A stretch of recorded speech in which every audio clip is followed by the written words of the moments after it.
The autumn air of 1972 carried the scent of burning leaves across the Southwest Texas State University campus as George Harvey Strait made his way to Professor William Henderson's agriculture building. His worn cowboy boots clicked against the concrete sidewalk, each step echoing the rhythm of doubt that had been building in his chest for weeks. At 19, George was caught between two worlds that seemed impossible to reconcile.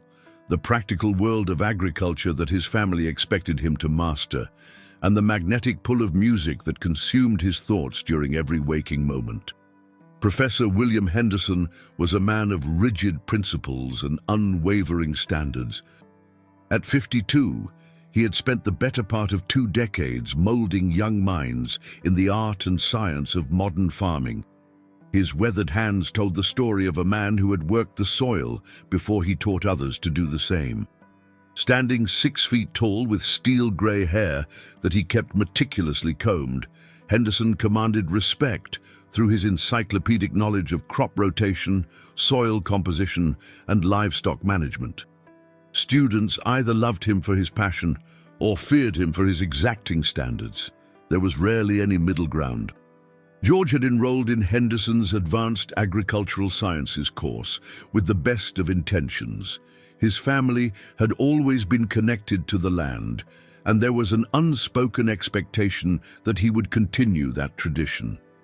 But as the semester progressed, it became increasingly clear that George's heart wasn't in the classroom. His mind wandered during lectures about nitrogen cycles and pest management, drifting instead to chord progressions and melody lines that seemed to write themselves in his head.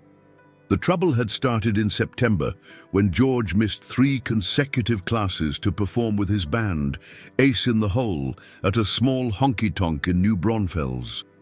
Word had gotten back to Professor Henderson, who confronted George after a particularly challenging lecture on sustainable farming practices. "Mr. Strait," Henderson had said, his voice carrying the weight of disappointment, "I understand you've been prioritizing your musical endeavors over your academic responsibilities." George had shifted uncomfortably in his seat, his textbook feeling heavier than usual in his hands. "Professor Henderson, I know I've missed some classes, but I've been trying to keep up with the reading and—" "Trying isn't sufficient in agriculture, Mr. Strait," Henderson interrupted, his blue eyes fixed intently on his student. "Crops don't grow on good intentions. Livestock don't survive on half-hearted efforts. This field demands complete dedication, and frankly, I question whether you possess that level of commitment." Those words had stung more than George cared to admit. He respected Professor Henderson immensely, even if he didn't always agree with his methods. Henderson was known throughout the department as a man who genuinely cared about his students' success, even when his approach seemed harsh. He had a reputation for pushing students beyond their perceived limitations, and many of his former pupils had gone on to revolutionize farming practices across Texas and beyond. As October rolled into November, the tension between George's academic obligations and his musical aspirations reached a breaking point. His band had been gaining popularity in the local music scene, and opportunities for paying gigs were becoming more frequent. Each performance brought in money that helped cover his college expenses, but it also meant more time away from his studies. Tommy Richardson, George's roommate and best friend, often served as the voice of reason during their late-night conversations in their cramped dormitory room. Tommy was studying business administration and had a practical outlook that sometimes clashed with George's artistic temperament. "George, you've got to make a choice," Tommy said one evening as they sat in their room, textbooks scattered across both beds. "You can't keep burning the candle at both ends. Henderson's already got it out for you. And if you fail his class, you know what that means for your GPA." George looked up from his guitar, where he had been quietly working out a new song arrangement. "I know, Tommy. I just feel like I'm living someone else's life when I'm sitting in that classroom. When I'm playing music, everything makes sense. When I'm studying soil pH levels and crop yields, I feel like I'm slowly dying inside." Tommy shook his head with the wisdom of someone who had watched his friend struggle with this internal conflict for months. "Maybe that's your answer right there. Maybe you're not supposed to be in agriculture. Maybe you're supposed to be making music. And disappoint my family? Give up on a stable career for something that might never pay the bills?" George set his guitar aside and ran his hands through his hair. "It's not that simple, Tommy." "Nothing worthwhile ever is," Tommy replied, returning to his economics textbook. "But you're miserable trying to be something you're not. That's got to count for something." The conversation was interrupted by a knock at their door. George opened it to find Rebecca Martinez, a fellow agriculture student who had become a close friend over the semester. Rebecca was one of the few female students in the program, and she had earned respect through her sharp intellect and unwavering determination to succeed in a male-dominated field. "Hey, George," she said, her expression serious. "I wanted to give you a heads up. Professor Henderson was asking about you after class today. He seemed pretty concerned about your midterm performance." George's stomach dropped. His midterm exam had been a disaster, a perfect storm of poor preparation and distracted focus that had resulted in what he suspected was a failing grade. "What did he say exactly?" Rebecca stepped into the room, glancing at Tommy before continuing. "He didn't go into details, but he mentioned something about academic probation and the need for students to demonstrate genuine commitment to their studies. I think he's planning to call you in for a conference." The meeting with Professor Henderson came 3 days later. George sat across from his professor in the small, cluttered office that smelled of coffee and old books. Henderson's desk was covered with student papers, agricultural journals, and a framed photograph of his wife, Sarah, and their 2 young children. "Mr. Strait," Henderson began, removing his reading glasses and setting them carefully on his desk. "I've been teaching for 23 years, and in that time, I've learned to recognize when a student's heart isn't in their studies. Your performance this semester has been consistently below the standards I expect from students in this program." George straightened in his chair, trying to project confidence he didn't feel. "Professor, I know I've struggled with some of the material, but I'm willing to put in extra work to bring my grades up." Henderson leaned back in his chair, studying George with the same intensity he might use to examine a diseased crop. "It's not about extra work, son. It's about passion. It's about understanding that agriculture isn't just a subject to be studied. It's a calling. It's about feeding the world, preserving our natural resources, and maintaining the foundation of civilization itself." The professor stood and walked to his window, which overlooked the university's experimental farming plots. "I've watched you in class, Mr. Strait. Your body is present, but your mind is elsewhere. You fidget with your hands like you're playing an invisible guitar. You tap out rhythms on your desk during lectures. You're physically here, but spiritually, you're somewhere else entirely." George felt heat rise in his cheeks. He had thought he was being subtle about his musical preoccupations, but apparently Professor Henderson was more observant than he had realized. "I won't insult your intelligence by pretending that your poor performance is simply a matter of study habits or time management," Henderson continued, turning back to face George. "You're a bright young man with considerable potential, but potential means nothing if it's not properly directed." The professor returned to his desk and picked up George's midterm exam. "You scored a 58% on this examination. In my class, anything below 70% is considered failing. You're currently averaging a 62% for the semester, which means you're on track to fail this course." The words hit George like a physical blow. He had known his performance was poor, but seeing the numbers laid out so starkly made the reality inescapable. "However," Henderson continued, "I'm willing to give you one final opportunity to demonstrate your commitment to this program. I'm assigning you a comprehensive research project on sustainable farming practices in Central Texas. It will be worth 40% of your final grade, which means if you excel on this project and your final exam, you can still pass the course. George felt a mixture of relief and dread. What would the project entail? You'll need to conduct extensive research on 3 different sustainable farming methods, analyze their effectiveness in our regional climate and soil conditions, and present your findings in both written and oral formats. The written report must be a minimum of 25 pages, and you'll present your findings to a panel of faculty members from the Agriculture Department. Henderson paused, his expression becoming even more serious. But understand this, Mr. Strait, this is not busy work designed to artificially inflate your grade. This project will require genuine dedication and significant time investment. If you're not prepared to prioritize your academic responsibilities above all other activities, I strongly advise you to withdraw from the course now and save us both the disappointment of watching you fail. George swallowed hard, understanding the implicit message in Henderson's words. I understand, Professor. When is the project due? You have 6 weeks. The written report is due December 15th, and oral presentations will be held during the week of December 18th. Henderson leaned forward, his eyes intense.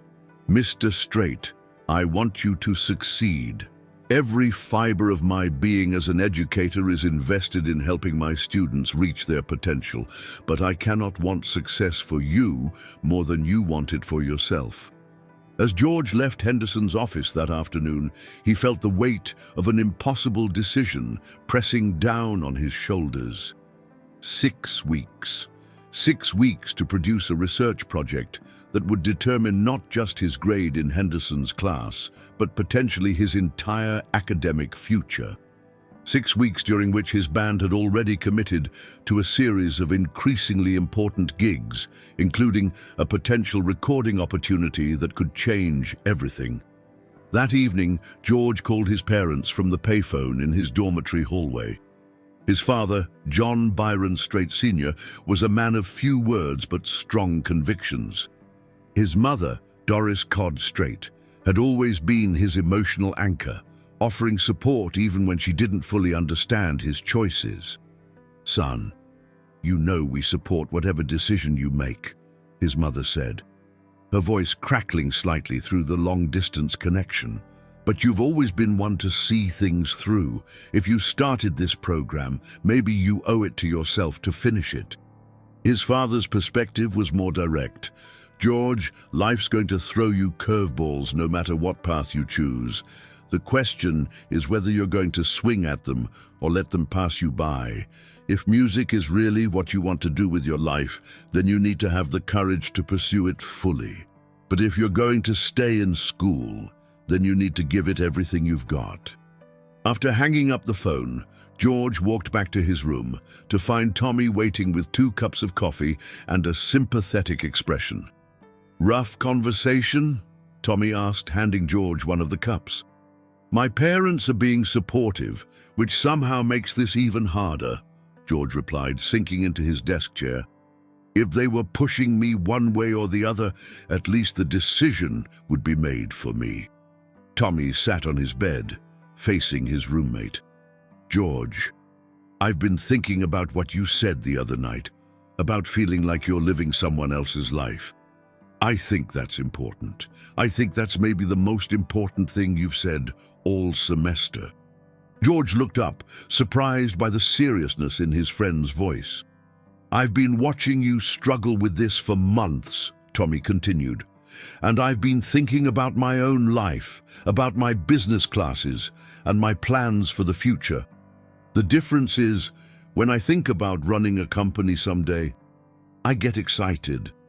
When I imagine myself in a boardroom or negotiating a big deal, it energizes me. But when you talk about agriculture, you look like you're describing a prison sentence.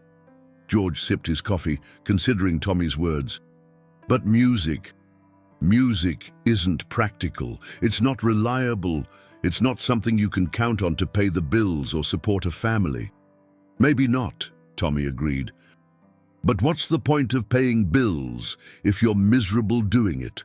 What's the point of supporting a family if you're slowly dying inside because you're not living authentically? That night, George lay awake staring at the ceiling, Tommy's words echoing in his mind. Through their thin dormitory walls, he could hear the sounds of other students, some studying late into the night, others socializing and laughing with friends. Everyone seemed to have found their place, their path, their purpose. Everyone except him. He thought about Professor Henderson's challenge, about the research project that could save his academic career. He thought about his parents' expectations and their sacrifices to help him attend college. He thought about the practical security that a degree in agriculture could provide.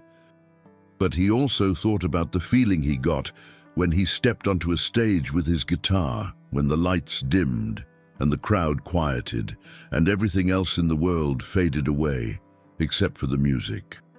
He thought about the songs that seemed to write themselves in his head, the melodies that felt like they came from somewhere deeper than conscious thought.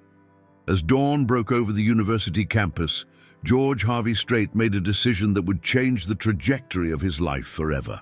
The next 2 weeks passed in a blur of half-hearted research and increasingly frequent band rehearsals. George had convinced himself that he could manage both commitments, but the reality proved far more challenging than his optimistic projections. Every hour spent in the library researching sustainable farming practices felt like time stolen from his music, and every evening spent performing with Ace in the Hole left him too energized to focus on academic work. Professor Henderson seemed to sense George's divided attention during their brief interactions in class. The older man's disapproving glances became more frequent, and his comments during lectures occasionally carried pointed references to the importance of commitment and focus. Other students began to notice the tension, and George found himself becoming increasingly isolated from his classmates. Rebecca Martinez approached him after class one afternoon, her expression concerned. "George, I don't know what's going on with you and Professor Henderson, but you're making things harder for yourself. He's actually a really good teacher if you give him a chance." George adjusted his backpack, avoiding her eyes. "I know he's a good teacher, Rebecca. This isn't about him. It's about me trying to figure out what I'm supposed to be doing with my life." "Well, maybe you should figure that out before you completely destroy your relationship with one of the most respected professors in the department," she replied, her voice carrying a mixture of frustration and genuine concern. The breaking point came on November 28th, the day before Thanksgiving break. George's band had been offered an opportunity to open for a well-known country act at a venue in Austin. It was exactly the kind of exposure they had been working toward, and the potential for networking and future opportunities was enormous. There was just one problem. The performance was scheduled for the same evening as Professor Henderson's special guest lecture on innovative irrigation techniques. The guest lecture was optional, but Henderson had strongly encouraged all his students to attend. He had described it as a rare opportunity to learn from one of the leading experts in water conservation, and George knew that his absence would be noticed and noted. Tommy found George sitting on their dormitory room floor that evening, surrounded by crumpled papers and half-finished notes for his research project. "You look like you're planning a military strategy," Tommy observed, stepping carefully around the scattered papers. "I'm trying to figure out how to be in 2 places at once," George replied, not looking up from his notes. "The Austin gig is tomorrow night, and Henderson's lecture is tomorrow night, and somehow I need to make both of them happen." Tommy sat down across from George, surveying the chaos of papers and books. "George, you know that's impossible, right? Austin is an hour-and-a-half drive from here, and you can't exactly slip out of a lecture halfway through." George finally looked up, his expression a mixture of desperation and determination. The lecture starts at 7. If I attend the first half hour, I could probably slip out without being too obvious about it. The band doesn't go on until 9:30, so I'd have just enough time to get to Austin. That's insane, Tommy said flatly. And you know it. If Henderson notices you leaving early, which he will because he notices everything, you'll make things even worse for yourself. George stood up abruptly, running his hands through his hair. I can't miss this gig, Tommy. This could be the opportunity we've been waiting for. There are going to be record industry people there, talent scouts, people who could change everything for us. And if you miss Henderson's lecture, then I miss Henderson's lecture. I'll talk to him afterward, explain the situation. Maybe he'll understand. Tommy shook his head. George, you've been saying you're going to talk to Henderson for weeks now. You keep thinking you can manage both worlds, but you can't. Eventually, you're going to have to choose. The next evening, George found himself sitting in the university's largest lecture hall, surrounded by fellow agriculture students who were eagerly taking notes on soil moisture retention and drip irrigation systems. Professor Henderson had introduced their guest speaker with obvious enthusiasm, and the lecture was indeed informative and engaging. Under normal circumstances, George might have found the material interesting, but as the clock on the wall ticked closer to 8 o'clock, George's anxiety reached unbearable levels. He could feel sweat forming on his palms as he calculated and recalculated the time needed to reach Austin. His leg bounced nervously under his desk, and he found himself checking his watch every few minutes. At 8:15, during a brief pause in the presentation, George quietly gathered his things and began to make his way toward the exit. He moved as inconspicuously as possible, keeping his head down and avoiding eye contact with other students. He almost made it. Mr. Strait. Professor Henderson's voice cut through the quiet murmur of the lecture hall like a blade. Every head in the room turned to look at George, who froze halfway up the aisle, his hand on the door handle. I was wondering if you might have a question about Professor Williams's presentation on water conservation techniques, Henderson said, his voice carefully neutral but his eyes cold. George felt the weight of 60 pairs of eyes focused on him. The guest speaker, Professor Williams, looked confused by the interruption. The silence in the room seemed to stretch for an eternity. No, sir, George finally managed, his voice barely above a whisper. No questions. I see. Well then, perhaps you could share with the class what urgent matter requires your immediate departure from what you yourself described as a valuable learning opportunity. The challenge in Henderson's voice was unmistakable. George realized that this was more than just a question about his early departure. This was a confrontation that had been building for weeks. Henderson was forcing him to make a public declaration of his priorities. George's mouth felt dry as he searched for words that wouldn't make the situation worse. Around him, his classmates waited in uncomfortable silence. Some looked sympathetic, others appeared annoyed by the disruption. I have a prior commitment, Professor Henderson, George said finally, hating how weak and evasive his words sounded. A prior commitment that's more important than your education? The question hung in the air like a challenge. George could feel his face burning with embarrassment and growing anger.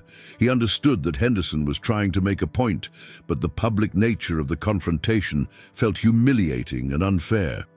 Yes, sir, George said, his voice gaining strength from his anger. I do. The words seemed to echo in the silent lecture hall. Professor Henderson's expression didn't change, but something shifted in his eyes. Disappointment, perhaps, or resignation. I see. Well then, Mr. Strait, don't let us keep you from your more important activities. George pushed through the door without another word, his face burning with shame and anger. Behind him, he could hear the murmur of student voices as Professor Henderson attempted to restore order and continue the lecture. The drive to Austin passed in a blur of regret and self-recrimination. George kept replaying the scene in the lecture hall, thinking of things he could have said differently, ways he could have handled the situation with more grace or dignity. But as he pulled into the parking lot of the venue where his band was scheduled to perform, he felt his anger returning. Professor Henderson had put him in an impossible position. The public confrontation had been unnecessary and cruel, designed to humiliate rather than educate. George had been honest about his prior commitment, and Henderson had chosen to make it into a spectacle. The performance that night was electric. The crowd was responsive, the music flowed effortlessly, and George felt the familiar rush of energy that came from connecting with an audience through song. During their second set, he noticed several people in the audience who looked like industry professionals, and his excitement grew. After the show, a man in an expensive suit approached the band. He introduced himself as Michael Stevens, a talent scout for a major record label, and he was effusive in his praise for their performance. "You boys have something special," Stevens said, shaking hands with each band member. "I'd like to set up a meeting to discuss some opportunities. There's real potential here for something big." As George drove back to campus in the early hours of Thanksgiving morning, he felt vindicated in his decision to leave Henderson's lecture. This was exactly the kind of opportunity he had been hoping for, exactly the reason he had been willing to risk his academic standing. The meeting with the record label scout could be the beginning of everything he had dreamed of. But his elation was tempered by the knowledge that he would have to face Professor Henderson again when classes resumed after the holiday break. The confrontation in the lecture hall had burned bridges that might be impossible to rebuild. When George returned to his dormitory room, he found a note from Tommy taped to his door. "Hope the gig went well. Henderson called looking for you around 10 p.m. Said it was important. Happy Thanksgiving." George stared at the note, wondering what Henderson could have wanted to discuss. Part of him was curious enough to call the professor back, but a larger part of him was still angry about the public humiliation in the lecture hall. Whatever Henderson wanted to say could wait until after the holiday. He spent Thanksgiving weekend at home with his family, but found it difficult to fully enjoy the holiday. His parents could sense his distracted mood, and his mother finally confronted him about it on Saturday evening. "George, you've been somewhere else all weekend," Doris said, as they sat on the front porch watching the sunset. "What's troubling you?" George told her about the confrontation with Professor Henderson, about the opportunity with the record label Scout, and about his growing certainty that he wasn't meant to be in agriculture school. His mother listened without judgment, asking occasional questions, but mostly just letting him talk through his feelings. When he finished, she was quiet for a long moment. "Your father and I have always known you were different from other boys your age," she said finally. "Even as a child, you heard music in everything. In the wind through the trees, in the rhythm of the rain on the roof, in the way the cattle moved across the pasture. We've been waiting for you to figure out what that means for your life. But I don't want to disappoint you and Dad. I know how much you've sacrificed to help me go to college." Doris reached over and took his hand. "Son, the only way you could disappoint us is by not being true to yourself. If music is your calling, then that's what you need to pursue. But if you're going to leave school, you need to do it with honor and integrity. You need to finish what you've started, or at least end things properly." Her words stayed with him during the long drive back to campus on Sunday evening. As much as he wanted to simply walk away from Professor Henderson's class and the university entirely, he knew his mother was right. He owed it to himself and to his family to handle the situation with dignity. When classes resumed on Monday, George arrived early to Professor Henderson's office. He had prepared a speech about taking responsibility for his actions and requesting an opportunity to withdraw from the course without affecting his standing in other classes. But when he knocked on Henderson's door, there was no answer. A secretary in the main office informed him that Professor Henderson was at home with his family, dealing with a personal emergency.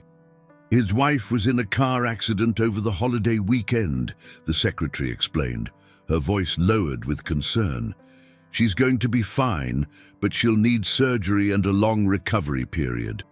Professor Henderson is taking a leave of absence to care for her and their children. George felt his carefully prepared speech evaporate. Whatever issues he had with Henderson suddenly seemed trivial in the face of the professor's family crisis. He asked the secretary to convey his thoughts and prayers to the Henderson family and left the office feeling small and selfish. The substitute instructor who took over Henderson's class was a young graduate student named David Parker.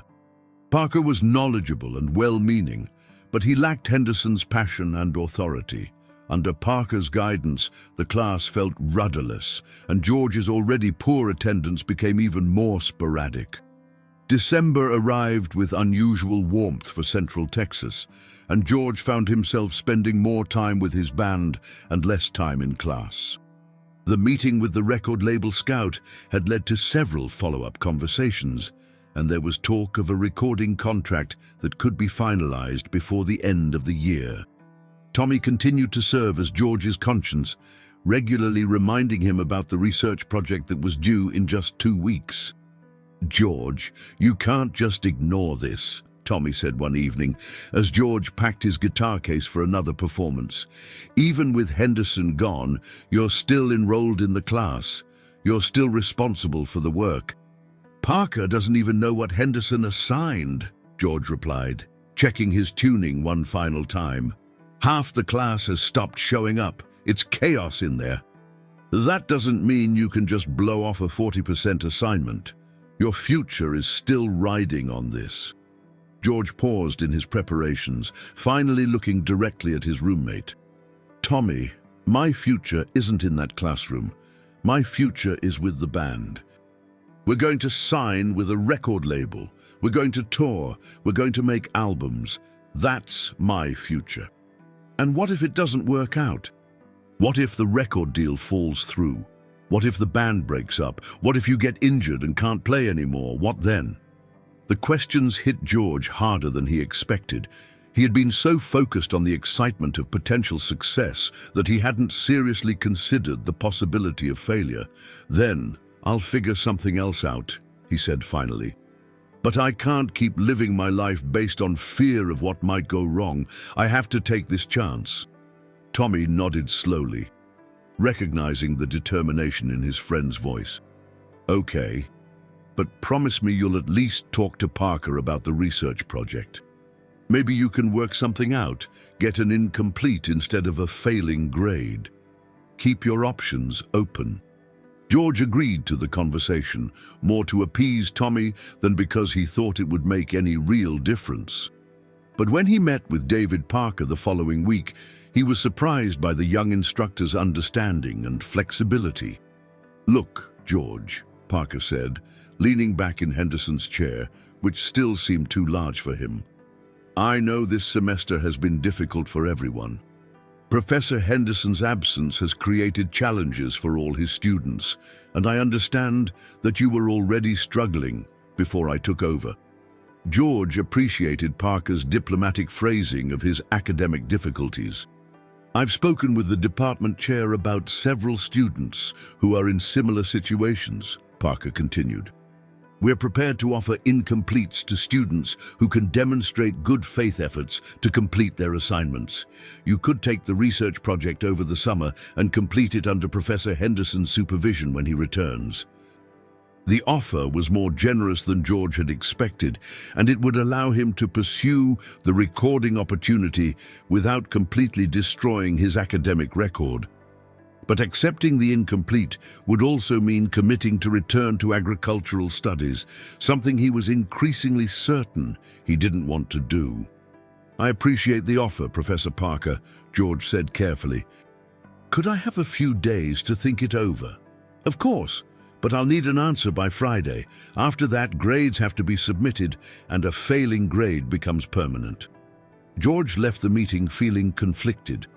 The incomplete would preserve his options and honor his commitment to his parents to finish what he had started.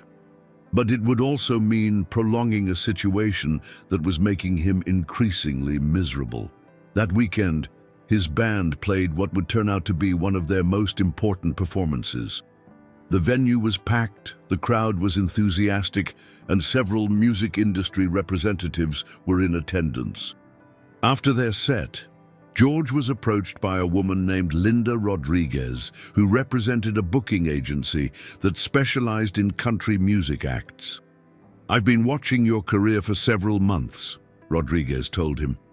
"You have real star potential, but you need to make a decision about how serious you are about this business. The music industry doesn't wait for people who are hedging their bets." Her words resonated with everything George had been feeling about his academic situation. The next Monday, he returned to David Parker's office with his decision. "Professor Parker, I've thought about your offer and I'm grateful for the flexibility you're showing, but I've decided to withdraw from the class and accept the failing grade." Parker looked surprised. "George, are you sure about this? A failing grade will significantly impact your GPA and could affect your standing in the university." "I'm sure," George replied, feeling a weight lift from his shoulders as he spoke the words. "I've realized that I'm not meant to be in agriculture. I'm meant to be making music, and I need to commit to that fully." Parker nodded slowly, making notes in George's file. "I respect your decision, even if I think you're making a mistake. You're a bright young man with a lot of potential. I hope things work out for you." As George left the agriculture building for the last time as a student, he felt a mixture of relief and apprehension. He had finally made the choice that had been looming over him for months, but he also understood that he was stepping into an uncertain future with no guarantees of success. The failing grade would remain on his academic record forever, a permanent reminder of Professor William Henderson's belief that George lacked the commitment and dedication necessary for agriculture. At the time, it felt like a harsh and unfair judgment from a man who had never tried to understand George's true aspirations. George had no way of knowing that this failure would become the foundation for one of the most successful careers in country music history, or that decades later, Professor Henderson would reach out to him from a place of desperation and need. The seeds of an extraordinary story of forgiveness and second chances had been planted in the soil of academic failure and personal disappointment. But those seeds would need decades to grow and mature before they could bear fruit. 25 years had passed since George Strait walked out of Professor Henderson's agriculture class, and the world had changed in ways that the young college dropout could never have imagined. By 1998, George had become the undisputed king of country music, with over 30 number-one hits and album sales exceeding 40 million copies. His face graced magazine covers, his concerts sold out stadiums across the country, and his name had become synonymous with authentic country music in an era when the genre was rapidly evolving. The boy who had struggled with soil composition and crop rotation had grown into a man who understood the intricate business of entertainment, the delicate balance of artistic integrity and commercial success, and the responsibility that came with influencing millions of fans around the world. George's music spoke to working people, to those who understood the value of hard work and simple pleasures, and his authenticity in an increasingly manufactured industry had earned him respect from critics and peers alike. But success had come with its own set of challenges and complications. The music industry was a demanding mistress, requiring constant touring, recording, and promotion. George's marriage to Norma had weathered the storms of fame, but it had required sacrifice and compromise from both partners. They had raised 2 children, Jennifer and George Jr., while navigating the unique pressures of a life lived in the public eye. Despite his success, George had never forgotten the people who had shaped his early years. He maintained close friendships with Tommy Richardson, who had gone on to become a successful business consultant, and Rebecca Martinez, who had earned her doctorate in agriculture and was now a respected researcher at Texas A&M University. These relationships served as anchors to his past, reminding him of the person he had been before fame transformed his life.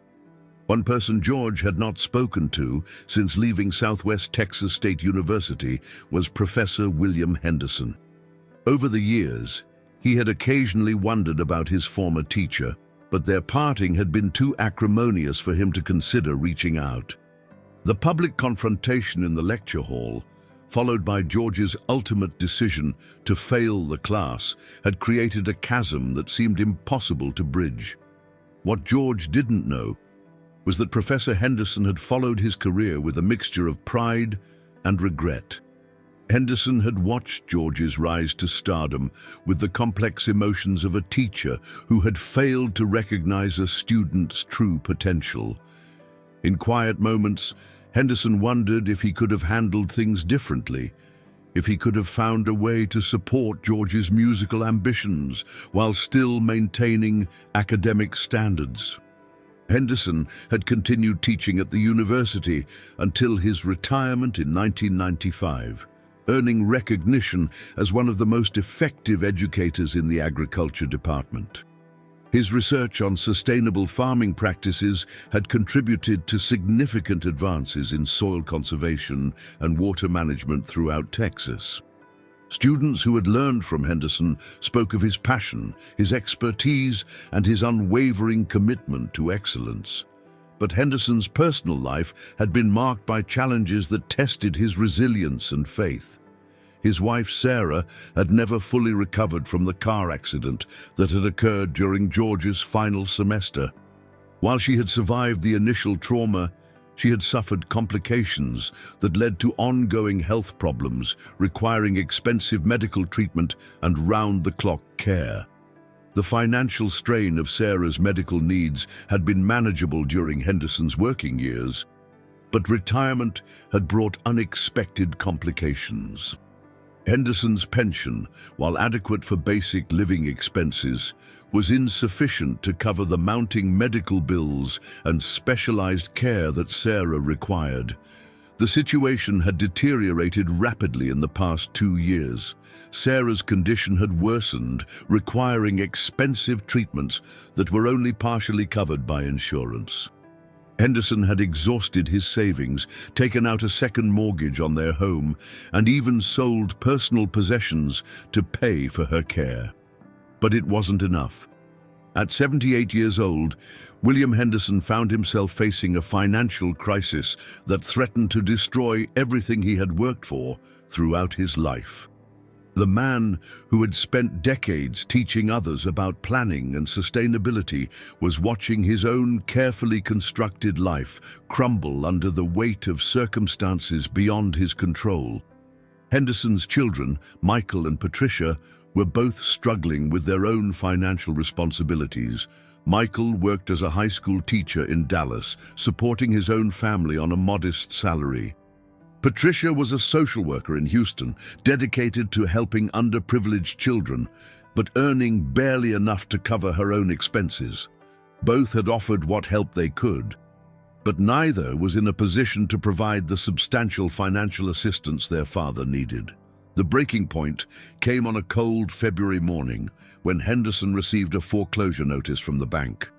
Despite his best efforts to negotiate payment plans and extensions, he was now just 60 days away from losing the home where he and Sarah had raised their children and spent their entire married life. That evening, Henderson sat in his study, surrounded by decades of memories. The walls were lined with photographs of former students, awards for teaching excellence, and certificates recognizing his contributions to agricultural research. In the center of his desk sat a framed picture of Sarah from their wedding day, her smile radiant with the promise of a future they had thought would be secure and predictable. Henderson picked up the photograph, studying his wife's young face and remembering the dreams they had shared. They had both believed that hard work, dedication, and careful planning would be enough to ensure a comfortable retirement. They had never imagined that a single accident could unravel decades of responsible financial management.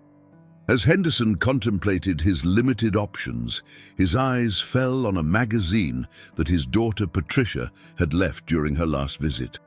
On the cover was a photograph of George Strait, accompanied by an article about his latest album and upcoming tour. Henderson stared at the image for a long time, remembering the young man who had sat across from his desk 25 years earlier, torn between obligation and passion. The irony was not lost on Henderson. The student he had failed for lack of commitment had become one of the most successful entertainers in the world, while Henderson himself was facing financial ruin despite a lifetime of responsible choices and dedication to his profession. For weeks, Henderson wrestled with an idea that seemed both logical and impossible. George Strait clearly had the financial resources to help, and despite their difficult parting, Henderson believed that the man George had become might be willing to assist a former teacher in crisis. But the thought of reaching out to a former student for financial help was deeply humiliating for a man who had spent his life in a position of authority and respect. Henderson discussed the possibility with Sarah during one of her lucid moments. Despite her illness, she remained sharp and practical when her condition allowed for clear thinking.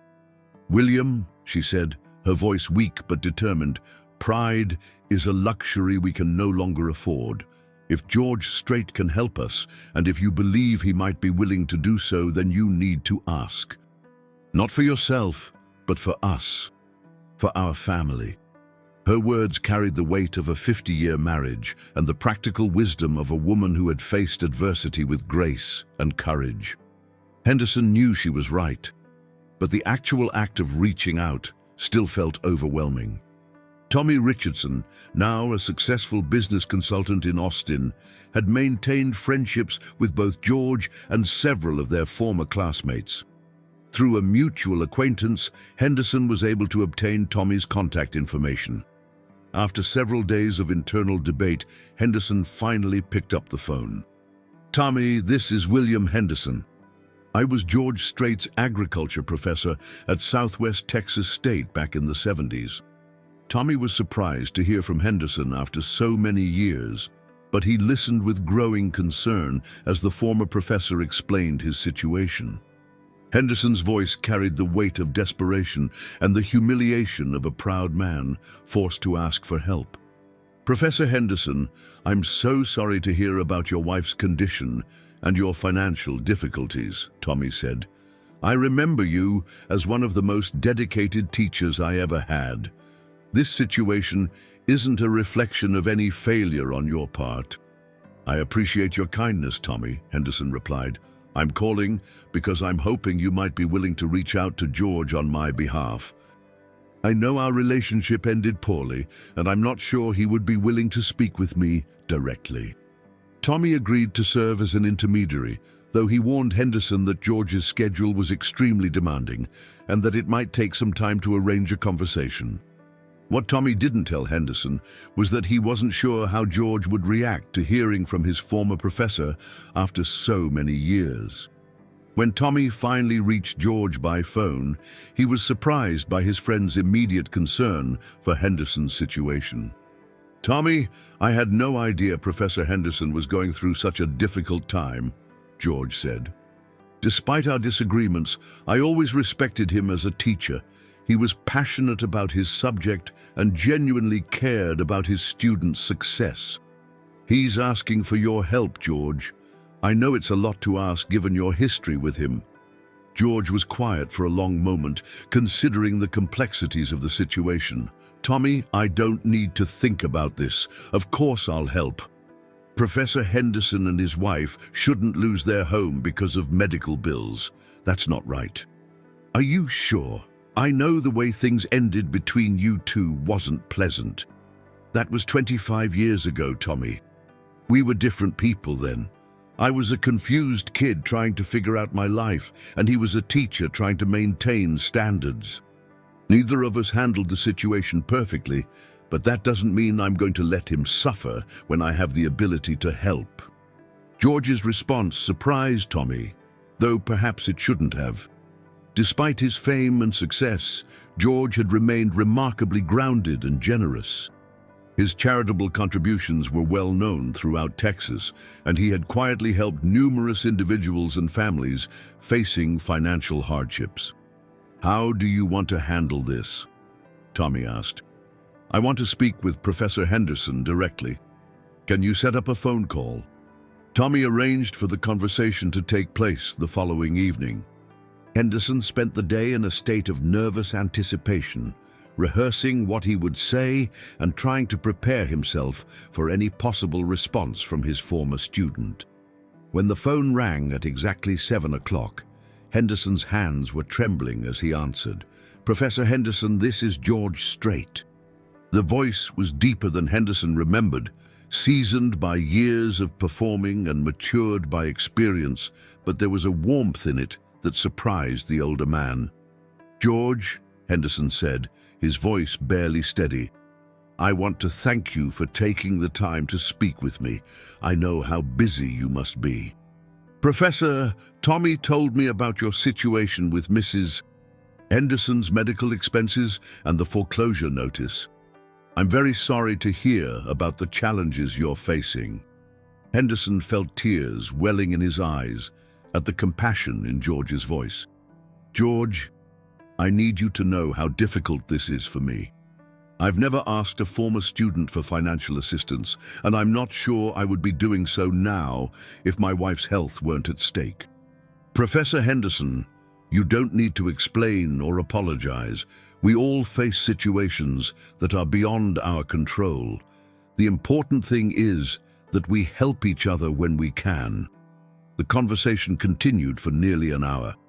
George asked detailed questions about Henderson's financial situation, not out of skepticism, but out of a genuine desire to understand how he could most effectively help. Henderson found himself opening up about his fears, his pride, and his love for his wife in ways he hadn't expected. As the conversation drew to a close, George made an offer that took Henderson's breath away. "Professor, I'm going to take care of your mortgage and Mrs. Henderson's medical expenses. I don't want you to worry about the foreclosure or the medical bills anymore. My business manager will contact you tomorrow to work out the details." Henderson was speechless for several moments, overwhelmed by the generosity of George's offer. "George, I don't know what to say. This is far more than I had hoped for. How can I ever repay you?" "You don't need to repay me, Professor. But if you want to do something in return, I'd like you to know that I've never forgotten the lessons you taught me about commitment and following through on obligations. Those lessons served me well in the music business, even though I didn't appreciate them at the time." After ending the call, Henderson sat in his study for a long time, processing what had just occurred. The student he had failed for lack of commitment had just demonstrated a level of generosity and character that humbled the former professor. The next morning, Henderson walked into Sarah's room with tears of joy in his eyes. "Sarah, we're going to be okay. George Strait is going to help us keep our home and pay for your medical care." Sarah smiled weakly but with genuine happiness. "I told you that boy had good character. Sometimes it just takes time for people to grow into who they're meant to become." Henderson realized that his wife was right. The young man who had seemed so distracted and uncommitted in his agriculture class had grown into someone of extraordinary character and generosity. Perhaps Henderson's harsh judgment 25 years earlier had been premature and unfair. Word of George's assistance to his former professor began to spread quietly through their shared community of friends and former classmates. Rebecca Martinez, now Dr. Rebecca Martinez, called Henderson to express her admiration for both George's generosity and Henderson's courage in reaching out for help. "Professor Henderson," she said, "I always believed that your tough standards came from a place of caring. George's willingness to help you proves that he understood that too, even if it took him years to appreciate it. Tommy Richardson organized a small gathering of former students who wanted to thank Henderson for his years of dedicated teaching. The event was held at a quiet restaurant in San Marcos, and Henderson was moved to discover how many of his former students had gone on to successful careers in agriculture and related fields.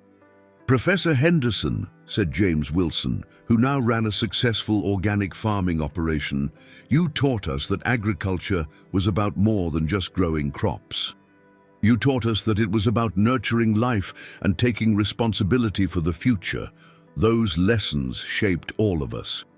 As Henderson listened to testimonials from former students, he began to understand that his career had been more successful than he had realized. While he had failed to reach every student, he had clearly made a lasting impact on many lives. But the most meaningful moment came when George himself made an unexpected appearance at the gathering. Henderson hadn't known that George would be there, and he was visibly moved when his former student walked into the restaurant. The room fell silent as George approached Henderson's table. The two men looked at each other for a long moment, separated by decades and vastly different life experiences, but connected by a shared past that had shaped both of their futures. "Professor Henderson," George said, extending his hand, "I wanted to thank you personally for the lessons you taught me, even the ones I didn't want to learn at the time." Henderson stood and shook George's hand, feeling a sense of closure that he hadn't realized he needed. "George, I owe you an apology. I was too rigid in my thinking back then.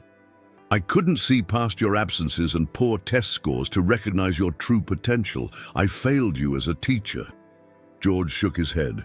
"Professor, you didn't fail me. You challenged me to think about commitment and responsibility. Those lessons became important to me later, even in a field you never expected me to enter." The two men talked for over an hour, sharing stories and perspectives that helped both of them understand their past relationship in a new light. Henderson learned about the struggles George had faced in the early years of his music career, the dedication and hard work required to succeed in the entertainment industry, and the principles that had guided his business decisions. George, in turn, learned about Henderson's passion for education, his research contributions to sustainable agriculture, and the personal challenges he had faced throughout his career. Both men came away from the conversation with a deeper appreciation for each other's perspectives and choices.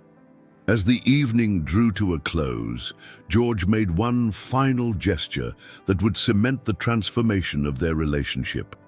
"Professor Henderson, I'd like to establish a scholarship fund in your name at the university. It will provide financial assistance to agriculture students who demonstrate passion and potential, even if their academic performance isn't perfect. Sometimes the best students are the ones who are struggling to find their own path." Henderson was overwhelmed by the thoughtfulness of George's proposal. The scholarship would ensure that future students facing similar conflicts between passion and obligation would have support and understanding rather than judgment. 6 months later, the William Henderson Agricultural Scholarship was officially established at Texas State University. The fund provided financial assistance and mentoring to students who showed promise in agriculture but were facing personal or academic challenges that threatened their ability to complete their education. Henderson was invited to serve on the Scholarship Selection Committee, where he discovered a new calling in his retirement years. Working with struggling students reminded him of why he had become a teacher in the first place, and he found deep satisfaction in providing the kind of understanding and flexibility that he wished he had offered to George decades earlier. Sarah Henderson's health stabilized with access to the medical care that George's generosity had made possible. While she continued to face challenges related to her accident, she was able to enjoy several more years of quality life with her husband and family.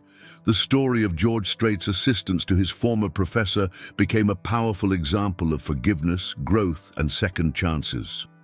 It demonstrated that success is not just measured in fame and fortune, but in the capacity to help others and to transform negative experiences into opportunities for grace and generosity. For Henderson, the experience was a profound lesson in humility and the unexpected ways that life can bring redemption. The student he had judged harshly for lack of commitment had become his family's salvation, proving that wisdom and character often develop in ways that defy conventional expectations. For George, the opportunity to help Professor Henderson represented a full-circle moment that brought closure to one of the most difficult periods of his youth.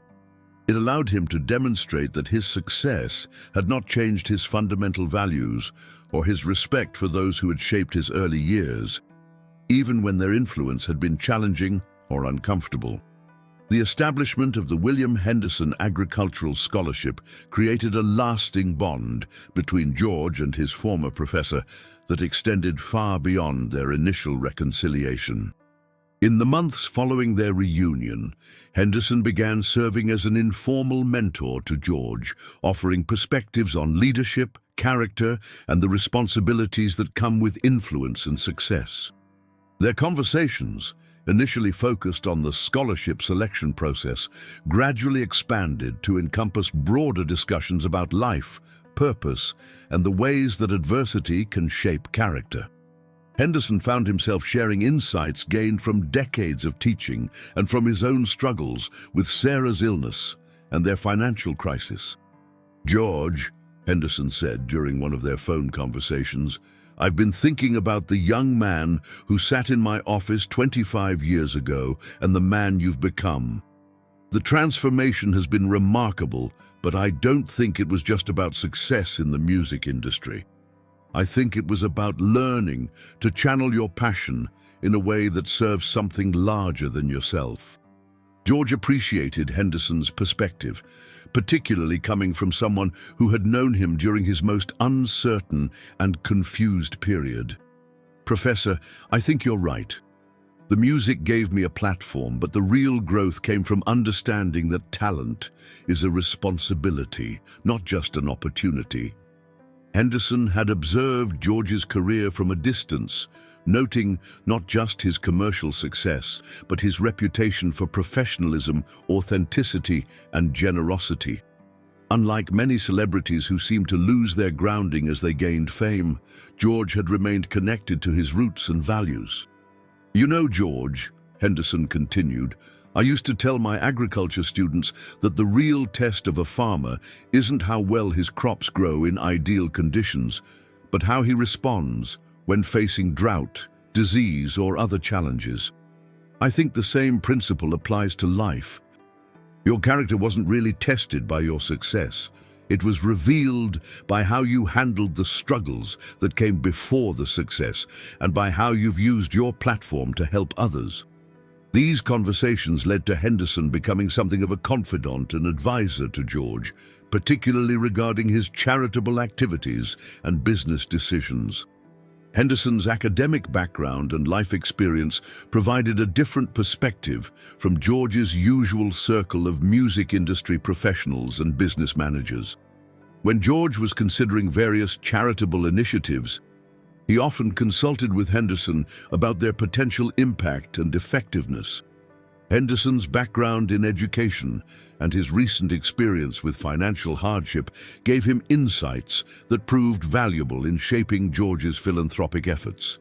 One such initiative was the creation of a music education program for rural schools throughout Texas. George had noticed that many small towns were eliminating music programs due to budget constraints, depriving students of the kind of creative outlets that had been so important in his own development. "Professor Henderson," George said during a planning meeting, "I want to create something that gives kids in small towns access to music education, but I want to make sure it's sustainable and truly beneficial, not just a feel-good gesture." Henderson helped George design a program that combined music education with practical life skills, creating curricula that taught students about discipline, teamwork, and goal setting through musical instruction. The program also included mentorship components that connected participating students with successful professionals from various fields. The key, Henderson explained, is to create something that enriches students' lives whether or not they pursue music professionally. Music can teach them about commitment, collaboration, and excellence that will serve them in any field they choose. The Rural Texas Music Education Initiative, launched 2 years after George and Henderson's reconciliation, became one of George's most successful charitable endeavors. The program reached over 50 schools in its first year and provided thousands of students with access to music education and instruments. Henderson's influence on George extended beyond charitable activities to broader questions of legacy and purpose. As George entered his 50s, he began thinking more seriously about how he wanted to be remembered and what kind of impact he wanted his life to have beyond his musical contributions. "Professor," George said during one of their regular conversations, "I've been blessed with more success than I ever imagined possible. But I want to make sure that success serves a purpose beyond my own satisfaction. How do I ensure that my life makes a meaningful difference?" Henderson appreciated the thoughtfulness behind George's question. "George, I think you're already making that difference through your music and your charitable work. But if you want to maximize your impact, consider how you can use your influence to inspire others to excellence and service. The most meaningful legacies are often the ones that multiply, where one person's example inspires others to achieve and give back." This conversation led to George's decision to become more actively involved in mentoring young musicians and supporting music education at all levels. He began offering scholarships to promising country music artists, providing not just financial support, but also guidance and industry connections. Henderson also encouraged George to share his story more openly, particularly the struggles and failures that had shaped his character. Young people need to hear that success often comes after failure and that setbacks can be redirected into opportunities for growth, Henderson advised. This advice led to George giving more interviews and speeches about his early challenges, including his academic struggles and the difficult decision to leave college. These appearances helped humanize George for his fans and provided inspiration for young people facing their own difficult choices. The scholarship program that bore Henderson's name continued to grow and evolve under both men's guidance. What had started as a fund to assist struggling agriculture students expanded to include mentorship programs, career counseling, and connections to industry professionals. Henderson took particular pride in working with scholarship recipients who reminded him of his younger self or of George during his college years. He found deep satisfaction in providing the kind of understanding and support that he wished he had offered to George decades earlier. One such student was Maria Santos, a first-generation college student from a farming family in South Texas. Maria was brilliant and passionate about sustainable agriculture, but she struggled with the academic demands of university life while working part-time to support her family. "Ms. Santos," Henderson said during one of their mentoring sessions, "I see in you the same kind of passion that drives all great agricultural innovators. Don't let temporary academic difficulties overshadow your long-term potential. Sometimes the students who struggle the most in the beginning become the most successful in the end because they develop resilience and determination that can't be taught in textbooks." Maria went on to earn her degree with honors and is now pursuing graduate research in drought-resistant crop development. Her success story became one of many that validated Henderson's belief that academic performance was not always the best predictor of future achievement. The relationship between George and Henderson also had a profound impact on Henderson's family. Sarah Henderson, despite her ongoing health challenges, was able to witness her husband's renewed sense of purpose and the unexpected blessing that had emerged from their darkest period. "William," Sarah said during one of her better days, "George Strait didn't just save our house. He gave you back your faith in the power of education and human connection. You're a better teacher now than you ever were during your formal career." Henderson's children, Michael and Patricia, were also moved by George's generosity and the way it had transformed their father's later years. Both had struggled with feelings of helplessness during their parents' financial crisis, and George's intervention had provided not just practical relief, but emotional healing for the entire family. Michael Henderson, the high school teacher, was inspired by George's example to become more involved in charitable activities within his own community. He established a program to provide school supplies and tutoring to underprivileged students, funding it through small donations and volunteer efforts. Patricia Henderson, the social worker, found new motivation in her work after witnessing the transformative power of unexpected generosity. She began advocating more aggressively for her clients and working to connect them with resources and opportunities that could change their circumstances. The ripple effects of George's initial act of kindness continued to spread throughout the community and beyond. Tommy Richardson, inspired by his friend's example, established a business consulting program that provided free services to struggling small businesses in rural Texas. Rebecca Martinez used her position at Texas A&M to advocate for increased funding for agricultural education and research, often citing the Henderson Scholarship as an example of how private philanthropy could partner with public institutions to maximize impact. Even former classmates who had not been directly involved in the initial reconciliation found themselves motivated to contribute to charitable causes or to reach out to people from their past who might need assistance or support.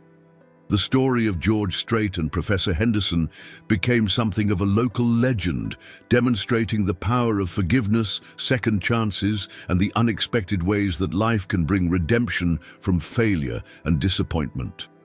Local newspapers and magazines covered the story, not as celebrity gossip, but as an example of how successful individuals can use their resources to make meaningful differences in others' lives. The coverage helped inspire other charitable initiatives and encouraged more people to consider how they might help those facing difficult circumstances. George's publicist initially worried that the story might be seen as a publicity stunt, but George insisted on sharing it authentically, including his own mistakes and the lessons he had learned from the experience.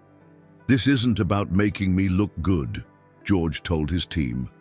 "This is about showing that everyone deserves second chances and that our past failures don't have to define our future relationships.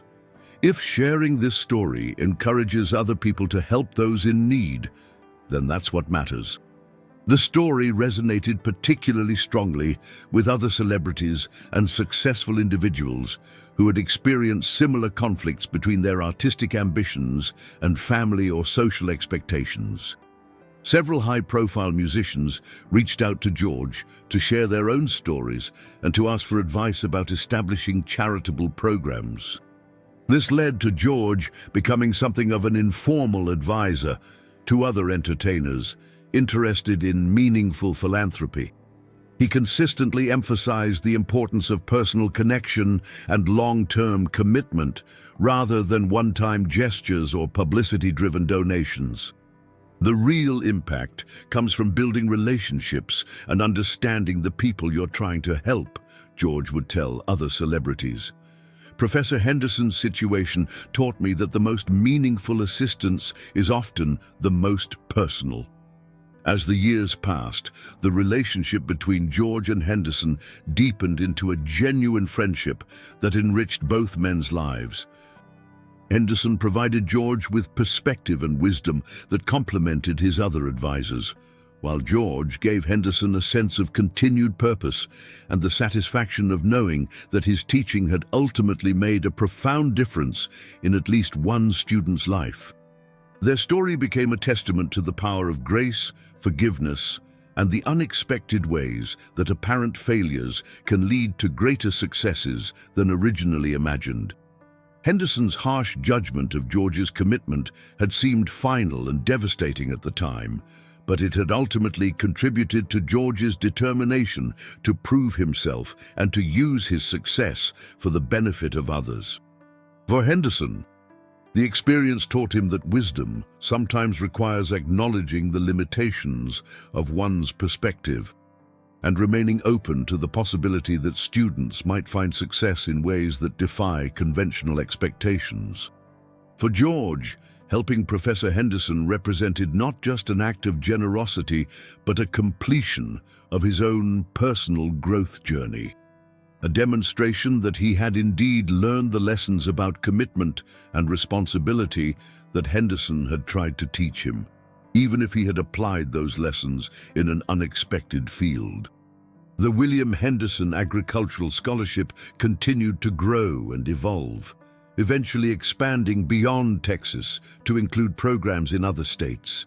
Each scholarship recipient carried forward the values of perseverance, service, and second chances that had defined the relationship between George Strait and his former professor.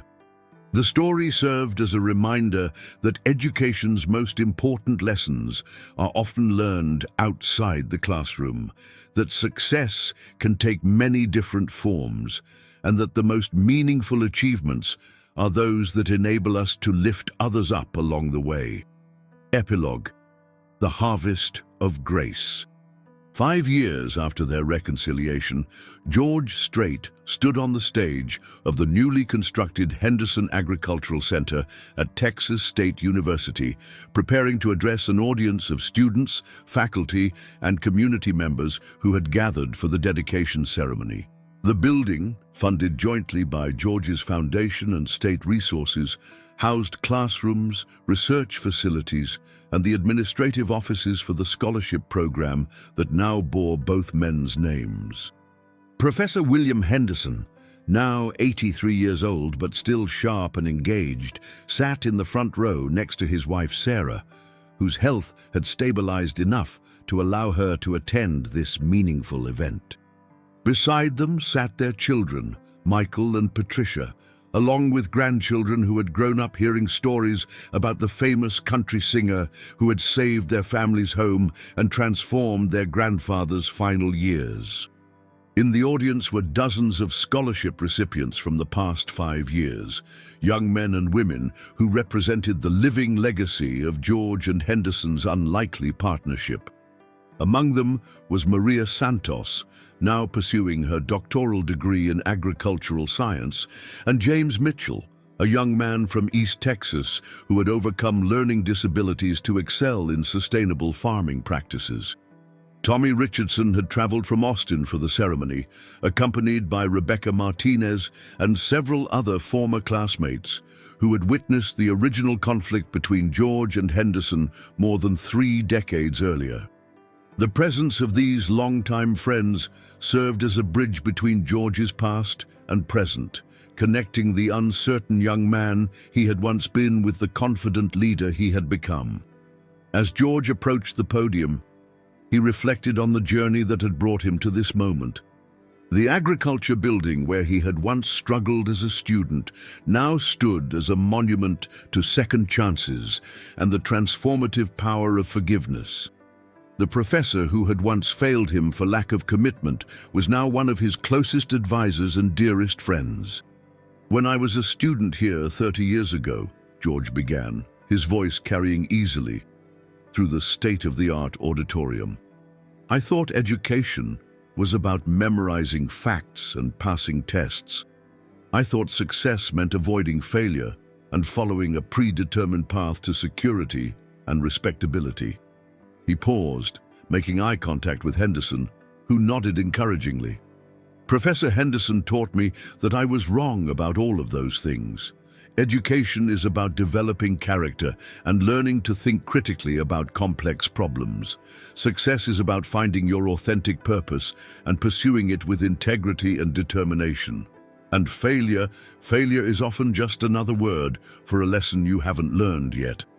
The audience listened intently as George shared the story of his academic struggles, his difficult decision to leave college, and the years of uncertainty that followed as he pursued his musical dreams. He spoke honestly about the mistakes he had made, the bridges he had burned, and the fear that had accompanied his leap into an uncertain future. "I failed Professor Henderson's class," George continued, "but more importantly, I failed to appreciate the deeper lessons he was trying to teach me about commitment, responsibility, and the importance of following through on our obligations. Those lessons didn't disappear when I left this campus. They stayed with me, shaping my approach to my music career and my personal relationships." Henderson felt tears welling in his eyes as he listened to George's words. The young man who had seemed so lost and distracted all those years ago had grown into someone of remarkable wisdom and compassion. George then turned his attention to Henderson's courage in reaching out for help during his family's financial crisis and the profound impact that their reconciliation had had on both of their lives. "Professor Henderson taught me that true education continues long after we leave the classroom," George said. "He showed me that wisdom means being willing to admit when we've made mistakes, and that grace means offering second chances to those who have disappointed us." The ceremony concluded with the announcement of a new initiative, the Henderson Strait Institute for Character Development, a program designed to help students integrate academic learning with personal growth and community service. The institute would offer courses, workshops, and mentoring programs focused on leadership, ethics, and social responsibility. After the formal ceremony, a reception was held in the building's atrium, where attendees could view displays highlighting the accomplishments of scholarship recipients and the impact of the various programs that had grown out of George and Henderson's partnership. Henderson found himself surrounded by former students, colleagues, and community members who wanted to congratulate him on the honor and to share their own stories of how his teaching had influenced their lives. The outpouring of appreciation overwhelmed him, particularly since he had spent so many years focusing on his failures rather than his successes. "Professor Henderson," said Dr. Martinez, approaching with a warm smile, "I wanted you to know that your agriculture classes influenced my entire career path. Your passion for sustainable farming practices inspired me to pursue research that has now been implemented on farms throughout the Southwest." Similar testimonials came from dozens of other former students throughout the evening. Henderson began to understand that his impact as an educator had been far greater than he had realized, extending through his students into communities and industries across the region. George spent much of the reception talking with current scholarship recipients, learning about their studies, their goals, and their challenges. He was particularly struck by the diversity of the students, some from farming families, others from urban backgrounds, all united by their passion for agriculture and their commitment to making a positive difference in the world. "Mr. Strait," said Jennifer Walsh, a sophomore studying agricultural business, "I wanted to thank you for making my education possible. Without the scholarship, I never could have afforded to attend college. But more than the financial support, the mentoring program has helped me understand that agriculture is about more than just farming. It's about feeding the world and protecting our environment for future generations." These conversations reminded George of why he had been drawn to support agricultural education in the first place. Despite his own departure from the field, he recognized the critical importance of training the next generation of farmers, researchers, and agricultural professionals who would face the challenges of feeding a growing global population while protecting natural resources. As the evening wound down, George and Henderson found themselves alone in Henderson's old office, which had been preserved as part of the building's historical displays. The room looked much as it had 30 years earlier, with the same wooden desk, the same bookshelves, and the same view of the experimental farming plots outside the window. "Professor," George said, settling into the chair where he had sat as a nervous 19-year-old, "I've been thinking about the conversation we had in this room all those years ago, when you told me that agriculture demanded complete dedication and questioned whether I possessed that level of commitment." Henderson smiled, remembering the intensity of that long-ago confrontation. "I was so certain that I knew what commitment looked like. I couldn't imagine that someone could be completely dedicated to something other than what I thought they should be dedicated to." "But you were right about the importance of commitment," George replied. "You just couldn't have known that I would eventually apply that commitment to music rather than agriculture." The principle was the same. Success in any field requires total dedication and a willingness to sacrifice for your goals. Henderson nodded thoughtfully. "I've learned that there are many different ways to serve the world, and that sometimes the best thing a teacher can do is help students find their own authentic path rather than trying to force them onto a predetermined one." They sat in comfortable silence for a few moments, both reflecting on the journey that had brought them from conflict to reconciliation to genuine partnership. "George," Henderson said finally, "I want you to know that helping my family wasn't just an act of generosity, it was an act of grace that taught me more about forgiveness and character than I had learned in all my years of teaching. You gave me the opportunity to see the man you had become, and to understand that my judgment of the young student you had been was both harsh and incomplete." George felt moved by Henderson's words, but he shook his head slightly. "Professor, I think we helped each other. You gave me the chance to demonstrate that I had learned the lessons you tried to teach me, even if I applied them differently than you expected. And working with you on the scholarship program has taught me that success is measured not just by what we achieve, but by how we use our achievements to help others." As they prepared to leave the office for the final time, Henderson picked up the framed photograph of Sarah from his desk, the same photograph that had sat there during George's student years. "You know, George, Sarah always believed that everything happens for a reason, even the difficult things. She used to say that sometimes what looks like an ending is really just a beginning in disguise." George smiled, thinking about the wisdom in those words. His failure in Henderson's class had seemed like a devastating setback at the time, but it had ultimately led him to pursue his true calling and to develop the character that would enable him to help others facing their own struggles. "I think she was right, Professor. Sometimes our failures teach us more than our successes, and sometimes the people who challenge us the most are the ones who help us grow the most." As they walked out of the building together, Henderson reflected on the unexpected trajectory of his relationship with George.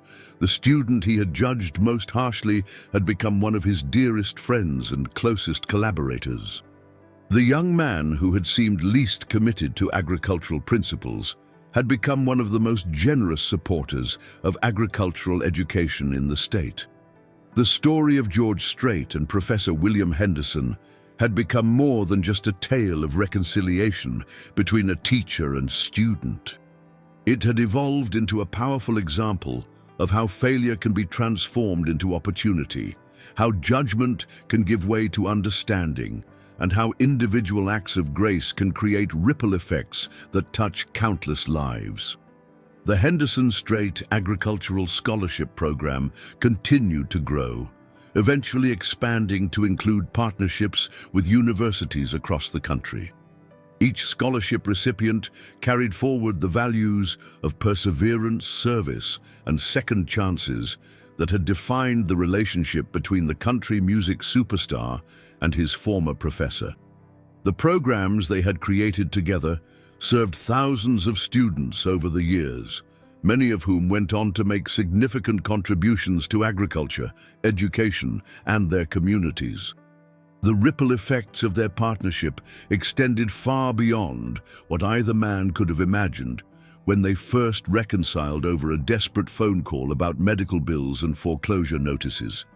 Henderson lived to see the 10th anniversary of the program, surrounded by scholarship recipients, former students, and family members who had been touched by his teaching and his example. He passed away peacefully at the age of 88, knowing that his life's work had made a lasting difference in the world. George spoke at Henderson's funeral, sharing memories and reflections that captured the profound impact the professor had made on his life and the lives of countless others. The service was attended by hundreds of former students, colleagues, and community members who had been touched by Henderson's dedication to education and his commitment to helping others reach their potential. Professor Henderson taught me that education is not about forcing students into predetermined molds, George said in his eulogy. It's about helping them discover their authentic selves and providing them with the tools and character they need to pursue their dreams with integrity and purpose. He failed me in his class, but he succeeded in teaching me lessons that shaped my entire life. Sarah Henderson lived for 3 more years after her husband's passing, surrounded by family and friends who ensured that her final years were filled with love and comfort. The medical care that George's generosity had made possible allowed her to maintain her dignity and quality of life until the end. The legacy of the Henderson-Strait partnership continued to evolve and expand long after both founders had passed away. The scholarship program grew into a comprehensive educational initiative that included research grants, teacher training programs, and community outreach efforts designed to promote agricultural innovation and sustainability. Tommy Richardson, now in his 70s, took over much of the day-to-day administration of the programs, ensuring that the values and vision that had inspired their creation remained central to their operation. He often spoke to new scholarship recipients about the unlikely friendship between George and Professor Henderson, using their story as an example of how conflict can be transformed into collaboration and how personal growth often comes through unexpected challenges. Rebecca Martinez, who had become one of the most respected agricultural researchers in the country, served on the board of directors for the Henderson-Strait Institute, helping to guide its research priorities and educational initiatives. Her own groundbreaking work in drought-resistant crop development had been partially inspired by the emphasis on practical problem-solving that Henderson had instilled in his students. The building that bore Henderson's name became a symbol of the transformative power of education and the importance of second chances. Students who studied there were reminded daily that success could take many different forms and that failure was often just another step on the path to achievement. George continued to support the programs financially and personally until his own death decades later. He never forgot the lessons that Professor Henderson had taught him about commitment, responsibility, and the importance of using one's gifts in service to others. His music career remained successful and fulfilling, but he often said that his greatest satisfaction came from the educational initiatives that had grown out of his reconciliation with his former teacher. The story of George Strait and Professor William Henderson became a case study in universities across the country, taught in courses on education, psychology, and leadership. It demonstrated the importance of looking beyond surface behaviors to understand students' deeper motivations and potential, and it showed how personal relationships could transcend professional conflicts when approached with openness and grace. Decades after their initial conflict, educators still reference their story when discussing the challenges of working with students who seemed uncommitted or distracted. Henderson's initial judgment of George had been based on conventional measures of academic success, but George's later achievements proved that dedication and commitment could be expressed in many different ways. The story also resonated with students who were struggling to balance their passions with practical considerations. George's decision to leave agriculture school in pursuit of his musical dreams had seemed risky and irresponsible at the time. But his eventual success validated the importance of following one's authentic calling, even when it defied conventional expectations. Perhaps most importantly, the story demonstrated that relationships are not fixed and unchanging, but can evolve and deepen when approached with humility, forgiveness, and mutual respect. The conflict between George and Henderson had seemed irreconcilable at the time, but their willingness to look beyond past hurts and focus on shared values had created something beautiful and lasting. The Henderson Strait Institute continued to expand its reach and impact, eventually establishing satellite programs in rural communities throughout the American South and Southwest. These programs brought educational opportunities and resources to areas that had historically been underserved, helping to break cycles of poverty and limited opportunity. One of the Institute's most successful initiatives was a mentorship program that connected successful professionals with students from similar backgrounds who were facing academic or personal challenges. The program was modeled on the relationship between George and Henderson, emphasizing the importance of personal connection and long-term commitment rather than one-time interventions. Maria Santos, the scholarship recipient who had reminded Henderson of his younger self, eventually became a professor herself, specializing in sustainable agriculture practices for small-scale farmers.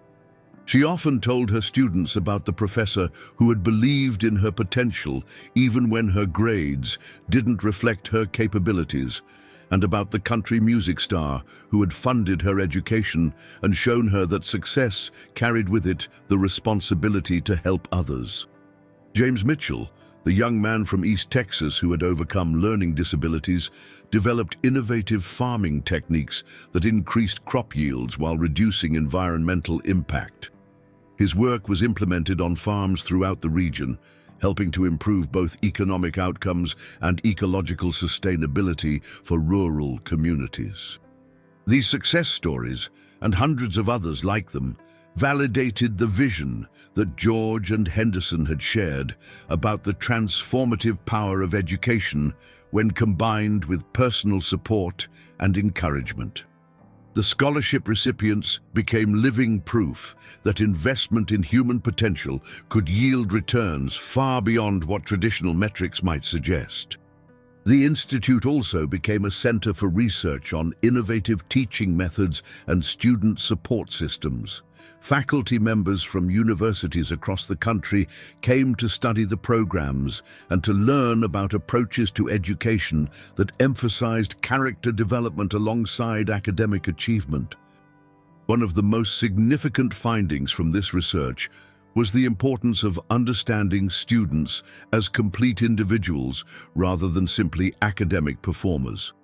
Henderson's initial failure to recognize George's potential had stemmed from his focus on conventional measures of success rather than on the underlying qualities that would ultimately determine George's impact on the world. This insight led to the development of new assessment tools and support systems that helped educators identify and nurture student potential in all its diverse forms. The Institute became a leader in promoting educational approaches that valued creativity, authenticity, and individual growth alongside traditional academic metrics. The story of George Strait and Professor Henderson also inspired numerous other acts of generosity and reconciliation.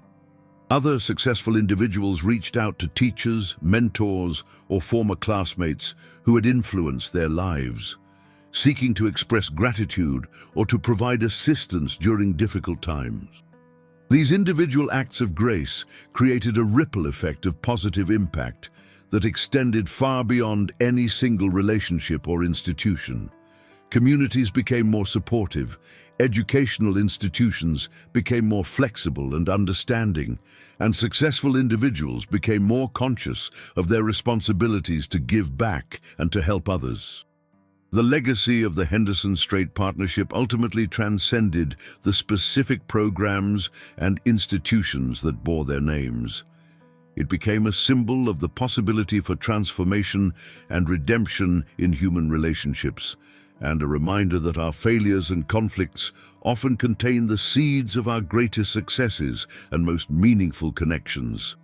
For educators, the story served as a reminder that every student has potential that may not be immediately apparent, and that patience, understanding, and second chances can unlock capabilities that traditional approaches might never discover. For students, particularly those who were struggling or felt misunderstood, the story provided hope that temporary failures did not define their future possibilities, and that authentic pursuit of their passions could lead to success even when it defied conventional expectations. For successful individuals in any field, the story demonstrated that true achievement is measured not just by personal accomplishments, but by the positive impact one has on others, and that the greatest satisfaction often comes from using one's gifts and resources to create opportunities for the next generation. The agriculture building at Texas State University still stands today, bearing William Henderson's name and housing the administrative offices for programs that continue to serve students throughout the region. Visitors to the building can see displays chronicling the unlikely partnership between the professor and his former student, and they can read testimonials from the hundreds of scholarship recipients whose lives have been transformed by their generosity and vision. In the lobby of the building stands a bronze plaque that captures the essence of their story. In memory of Professor William Henderson and in honor of George Strait, whose partnership demonstrated that failure can become foundation, conflict can become collaboration, and individual acts of grace can create lasting change in the world. Their story reminds us that education is about more than knowledge. It is about character, and that success is measured not by what we achieve alone, but by how we help others achieve their dreams. The plaque is surrounded by photographs of scholarship recipients, research breakthroughs, and community impact projects that have grown out of the Henderson-Strait partnership. Each image tells a story of potential realized, of dreams pursued, and of lives transformed through the power of education, support, and second chances. Students who pass by the plaque each day are reminded that their own struggles and setbacks are not permanent barriers to success, but rather stepping stones on a journey toward discovering and fulfilling their authentic purpose. They learn that wisdom often comes from unexpected sources, that growth requires both challenge and support, and that the most meaningful achievements are those that enable others to achieve as well. Faculty members are reminded that their influence extends far beyond the classroom, and that the lessons they teach about character, integrity, and perseverance often have greater impact than the specific content they cover. They learn that every student has potential worth nurturing, and that patience and understanding can unlock capabilities that might otherwise remain hidden. The story of George Strait and Professor William Henderson continues to inspire new generations of students, educators, and community leaders who are committed to the transformative power of education and the importance of creating opportunities for all individuals to reach their potential. Their legacy lives on in every scholarship awarded, every student mentored, and every life changed through the programs they created together. In the end, their story is a testament to the truth that Professor Henderson had tried to teach George all those years ago in his agriculture class, that real success comes from commitment, dedication, and the willingness to use one's talents in service to something larger than oneself. George had learned that lesson after all, just not in the way that either of them had originally expected. The failure that had once seemed so devastating had become the foundation for one of the most meaningful partnerships in educational history, proving that sometimes our greatest disappointments are simply redirections toward our true purpose, and that grace has the power to transform any relationship when approached with humility, forgiveness, and genuine care for others. Their story reminds us all that it is never too late to make amends, never too late to learn from our mistakes, and never too late to use our experiences, both positive and negative, to make a positive difference in the world.